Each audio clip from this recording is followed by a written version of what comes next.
ऐसा है कि हमें जो है 4 महीने से तनख्वाह नहीं मिली, वो ओवर टाइम नहीं मिला, काम हमसे पूरा लिया जा रहा है। 8 घंटे के बजाय 9 घंटे काम कर रहे हैं, कभी रेस्ट नहीं है, कभी कुछ नहीं है, अपनी जवाबदारी से अपना पद से ऊपर का काम कर रहे हैं, तब भी हमारे साथ ये सलूक हो रहा है। हमें आशा है कि प्रबंध तंत्र इस बारे में ज़रूर सोचेगा और हमारी तनख्वाह दिलाएगा। धन्यवाद। धन्यवाद रावत जी। साथियों, श्री रावत जी ने भी ढके छुपे शब्दों में बहुत कुछ बता दिया है। यहाँ से 4 महीने से कर्मचारियों का वेतन नहीं मिल रहा है। जिनके बूते पर दुग्ध संघ चलता है उन किसानों को भी 4 महीने से उनका पेमेंट नहीं दिया गया है। किसी ठेके के कर्मचारी को वेतन नहीं दिया गया है। मैनेजमेंट उस अधिकारी से ये क्यों नहीं पूछता पैसा कहाँ गया है, कहाँ पहुँचा दिया है पैसा सारा, क्यों नहीं आज तक पूछा गया? जब कैंप कार्यालय बगल में ही है, एमडी नज़दीक है, संयुक्त आज वर्तमान में संयुक्त निदेशक है, ये क्यों नहीं पूछा कि कर्मचारी तड़फ रहा है, मर रहा है, किसान जिनके बूते पर ये दुख संग चल रहा है, आप अधिकारी और महाअधिकारी बन के बैठे हुए जिनके बूते पर उनका पेमेंट क्यों नहीं मिला अभी तक? किसी ने नहीं पूछा, क्यों नहीं पूछा गया अभी तक भी? ये बात कहाँ गया सारा पैसा? छोटा कर्मचारी 1 लीटर दूध ले जा लेता है, उसको तुरंत सस्पेंड कर दिया जाता है, उसकी नौकरी खतरे में पड़ जाती है, उसको टर्मिनेट कर दिया जाता है। या 20 करोड़ रुपए का घोटाला कर रखा है, आज तक किसी के कान पे जू नहीं चला है। ये हमारे माननीय मुख्यमंत्री जी भी कह रहे हैं जीरो टैलेंट चल रहा है। जीरो टैलेंट चल रहा है, क्या जीरो टैलेंट चल रहा है? नाक के नीचे ही चोरी हो रही है, नाक के नीचे कर्मचारियों को बर्बाद करके रख दिया है, नाक के नीचे ही किसानों को बर्बाद करके रख दिया है, पूरी संस्था को पट कर दिया है। क्या जीरो टैलेंस है? क्या पूछा जा रहा है? मैं लिख के दे चुका हूं। मैं पूर्व जीएम के लिए मैंने लिख के दिया है कि इनके पूरे कार्यकाल की जांच की जाए। 20 करोड़ रुपए का घोटाला कैसे हो गया? अभी तक कोई जांच का कोई प्रावधान नहीं हुआ, कोई संज्ञान में नहीं आया, कोई जांच चली है या नहीं चली है, क्योंकि वो जीएम रसूखदार है, भारतीय जनता पार्टी से मिला हुआ है, ये ऊपर से नीचे तक सब उनकी सांठ-गांठ है, इसलिए उनका कोई कुछ नहीं बिगाड़ पा रहा है। मैं ये आज इस मंच के माध्यम से और मीडिया के माध्यम से मैं बताना चाहता हूं, जब हमने लिख के दिया है तो कार्रवाई क्यों नहीं हुई है? जब जीरो टैलेंट चल रहा है उस पर कार्रवाई क्यों नहीं हो रही है? छोटा सा स्टेट है, इस छोटे से स्टेट के मुख्यमंत्री श्री हमारे पुष्कर धामी जी है, उन्होंने आज तक, मैं लिख के कई बार चला गया, 7th पे कमीशन के लिए उनके पास कई बार चला गया, लेकिन कोई कार्रवाई नहीं हुई है। क्यों नहीं हो रही है कार्रवाई? हमने क्या गुनाह किया था? हम भी तो इसी स्टेट के हैं, हम भी तो इसी दुख संघ के कर्मचारी हैं, क्यों नहीं हमारे लिए आज तक कुछ सुनाया गया?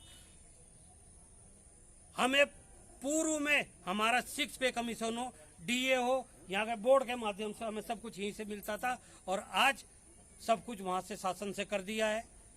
अब शासन अपना खारा पीरा मोज उड़ा रहा है, हमें उनका पता ही नहीं है, उनको देना है, डीए देना है नहीं देना है। रोध हो करके 3 डीए मुश्किल से लड़ झगड़ के 3 डीए कराए, उसमें से भी 1 डीए 7% अभी शासन ने मार दिया है हमारा, और 3% अभी जो वर्तमान में आया है इसका तो अभी कोई नाम ही नहीं है,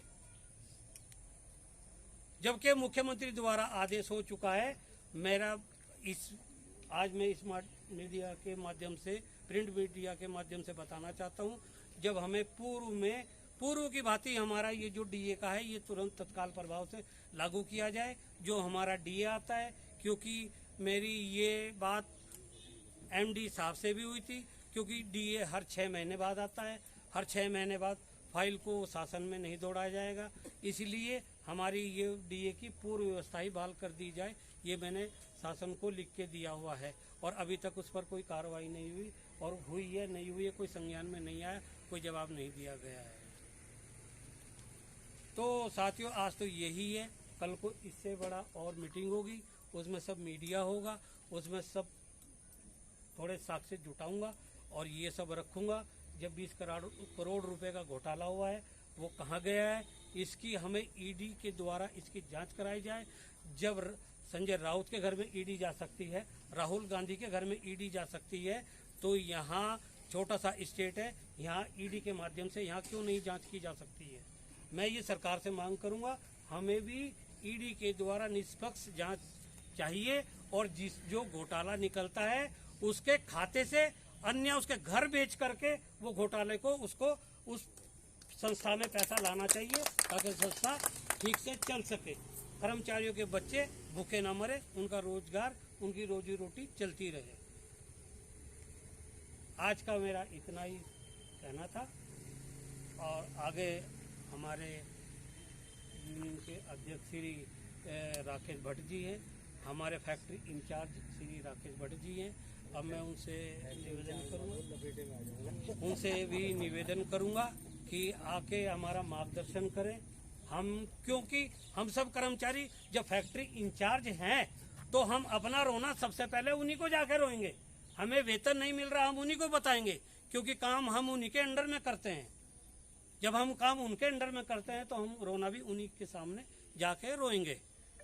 और मुझे उम्मीद है वो हमारे इस रोने पर विशेष ध्यान देंगे और हमारा मार्गदर्शन भी करेंगे। अब मैं श्री राकेश भट्ट जी से निवेदन करता हूँ, हमारा मार्गदर्शन। किसी और को बोलना बोल सकते हैं, अपनी बात रख सकते हैं।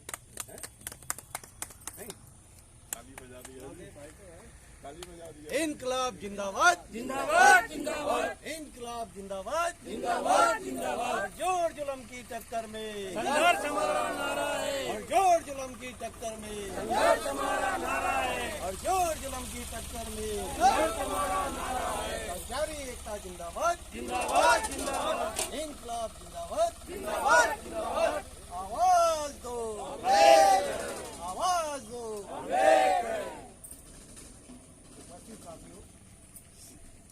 थोड़ा और दूर हो जा, थोड़ा है उपस्थित साथियों, जैसा कि आज की मीटिंग का जो ब्यौरा था, जो मेन मुद्दा था वो वेतन से रिलेटेड था। वेतन के मामले में वैसे तो इससे पहले भी हमारा जो है मैनेजमेंट से मीटिंग हुआ था, उसमें ये डिस्कस हुआ था कि 4 और 5 तारीख के बीच में जिन लोगों पे बकाया नहीं है उनको 2 महीने का वेतन दे दिया जाएगा, जिन पे बकाया उनका डिडक्शन कर दिया जाएगा। तो जो मौजूदा परिस्थिति में ठीक ही व्यवस्था लग रही है, उसमें मेरे ख्याल से किसी को कोई ऐतराज़ नहीं होना चाहिए। अगर ऐतराज़ हो तो चुपचाप बता देना, ऐतराज़ अपना दर्ज करवा सकते हैं। केवल 2 महीने की बात हुई है, आगे जैसे जैसे व्यवस्था बनेगी तो उसमें विचार किया जाएगा। दूसरा जो ज्वलंत मुद्दा आज जो खड़ा हो गया है, जैसा कि सभी कर्मचारी इस चीज़ को महसूस भी कर रहे हैं कि इससे पहले अगर किसी कर्मचारी ने 1 पैकेट दूध उस पर चोरी पकड़ा गया या 1 किलो घी पकड़ा गया, तुरंत उसकी जो है उसको या तो निलंबित कर दिया गया या उसको टर्मिनेट कर दिया गया। आज मौजूदा स्थिति में हम ये देख रहे हैं कि यहाँ पे जो है इससे पहले करोड़ों का जो है भ्रष्टाचार हुआ है, और ये एक आदमी ने नहीं किया है।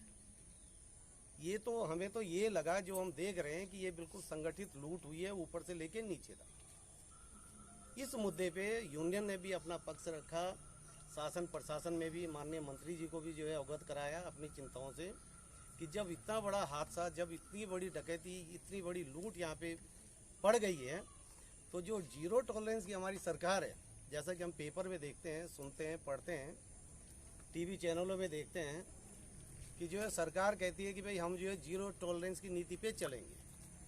तो हमारा पुनः जो है सरकार से निवेदन है कि अगर जीरो टॉलरेंस की नीति उत्तराखंड के अंदर जारी है, ये कहीं मरी नहीं है, तो इस मुद्दे की जो है निष्पक्ष जांच की जाए। दूध का दूध, पानी का पानी कर लीजिए। लेकिन अभी तक ऐसा कोई प्रकरण जो है सामने आया नहीं है। तो हम जो है, जैसा कि नरेश जी ने सारी बात, सारा अपना जो है विचार यहाँ पे रखा है, उसके बावजूद भी आज का मुद्दा तो मात्र यही है। कल हम लोग एक संगठन के तौर पे, यूनियन के तौर पे अपनी भावनाओं से अपने मैनेजमेंट को, शासन को, माननीय मंत्री जी को, इनको सबको अवगत कराना है, जिसके लिए आप सभी लोग कल भी जो है यहाँ पे इकट्ठा होंगे और एक संगठन के तौर पे हम लोग आगे जाएंगे। अपनी जो चिंताएं हमारी, दुख संघ को कैसे आगे चलाना है, कैसे इसमें क्या करना है, उन सारी बातों को लेके हम शासन, प्रशासन और विभाग को इनको अवगत कराएंगे। मेरा सभी से निवेदन है कि अपने विचार तो खैर लगभग सभी लोगों ने यहाँ पे दे दिए, जो सामूहिक विचार था वो भी यहाँ पे आ गया है।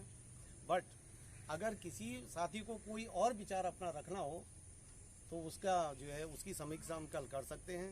संगठन के तौर पे जब जाएंगे तो उस विचार को भी उसमें हम शामिल कर सकते हैं। तो कल हम लोग पुनः जो है यहीं पे इकट्ठा होंगे और इकट्ठा होने के बाद एक संगठन के तौर पे, यूनियन के तौर पे हम लोग जहाँ तक भी हो सकेगा अपने मैनेजमेंट विभाग या शासन प्रशासन या माननीय मंत्री जी तक, तो कल हमारी यात्रा जो है वहाँ तक रहेगी।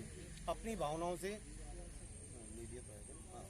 अपनी भावनाओं से कल का जो प्रोग्राम होगा सभी लोगों की उपस्थिति उसमें आवश्यक है, क्योंकि उसमें हम लोग जो है प्रिंट मीडिया, इलेक्ट्रॉनिक मीडिया सबको हम लोग बुलाएंगे और जो भी यहाँ पे घपले हुए हैं उन सब की जो है फोटो कॉपी, उन सब की जो है वो सारे बिंदु जो हम मीडिया को जो है उपलब्ध कराएंगे, जिसपे हमें उम्मीद है कि कोई ना कोई कार्रवाई जरूर होगी।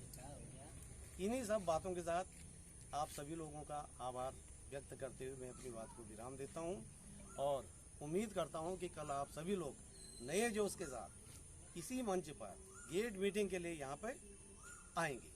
स्वेच्छा से आएंगे, कोई जबरदस्ती किसी पे नहीं होना चाहिए, स्वेच्छा के साथ यहाँ पे आना है।